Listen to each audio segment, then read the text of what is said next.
name's Olivia, and today's video is the top series that I won't be finishing anytime soon.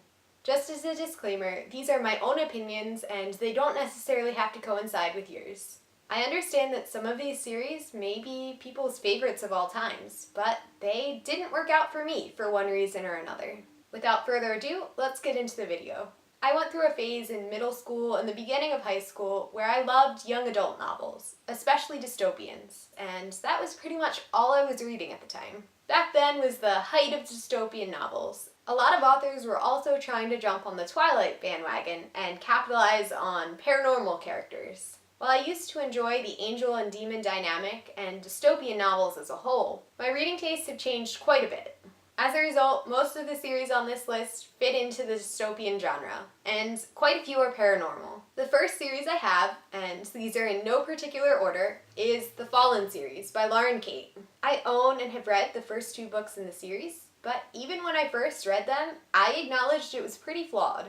I felt a sense of obligation to read these, since I received them both as a gift from a close family friend. It took me 3 tries to get through the first book, which should have been an indication that this series was not going to work out for me. It contains quite a few young adult tropes, particularly the ones that grate on my nerves, like insta-love, dark angsty teenagers, and of course, the gorgeous, standoffish boy that happens to be an angel. Above and beyond that, there wasn't much of a plot, and I was fairly bored. The author enjoyed going into excessive detail about every minute side plot and character, and it was information overload without telling readers a whole lot. I had such a tough time reading these books that I'm surprised they're still on my shelves. In fact, they may be on their way out in my next unhaul.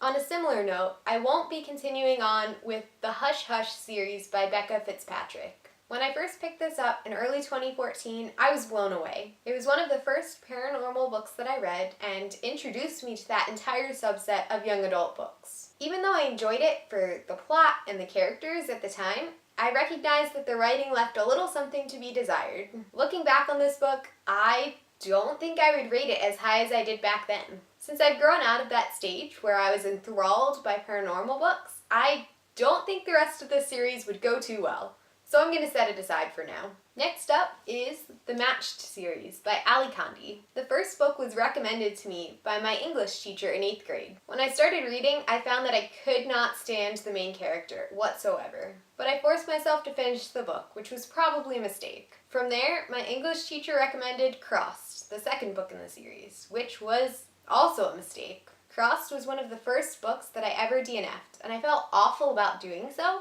but I couldn't motivate myself to continue reading. I left it sitting beside my bed with a bookmark to mark my spot for several months, telling myself, oh, I'll pick it up. And guess what? I never ended up picking it back up. Needless to say, I won't be reading the last book in the trilogy. To continue on with the dystopian theme, I won't be finishing the Fifth Wave series by Rick Yancey. I only read the first installment and I was fairly underwhelmed.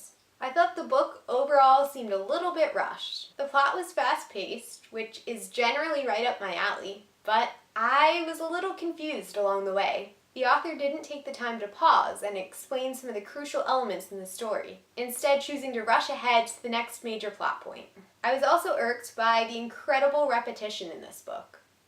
The author would latch on to certain words or phrases and repeat them over and over again within the same paragraph. My final fault with the book was the romance. It definitely fell flat and I just didn't buy it. I can say with certainty that I won't be picking up the remainder of the books in this series, and I won't be seeing the movie anytime soon either. The next series I won't be finishing is Article 5 by Kristen Simmons. This is yet another post-apocalyptic dystopian. Are you seeing any trends yet?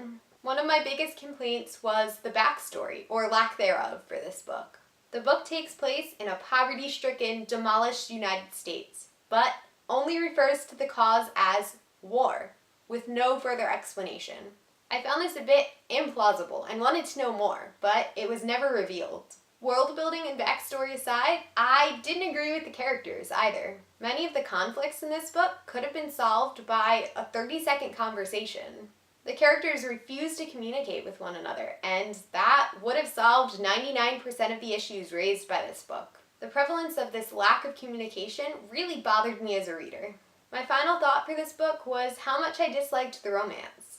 It was conveyed in a series of flashbacks, and it was a very love-hate relationship. Personally, I didn't see much love and didn't see the cause for the relationship. I didn't find the relationship very plausible due to the two characters that were involved and their personality traits outside of the relationship. It also significantly detracted from the plot, which is one of the most important factors for me when I'm reading a book. The final young adult series in this list is The Lorien Legacies by Pittacus Lore. I've read the first and the second book in the series, and was not impressed with either. Before reading I Am Number 4, I had seen the movie, and I was incredibly confused. I picked up the book, and I was even more confused. The premise is fairly strange and out there, and it's poorly explained, which doesn't help readers when they're lost enough as it is. From a writing standpoint, it was nothing to write home about. The language was very simplistic, especially considering the audience that this was intended for, and it felt very dumbed down. There is an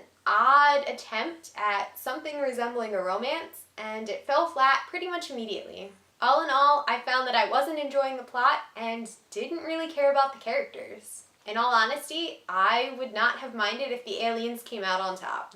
The last series on this list is The Tillerman Cycle by Cynthia Voigt.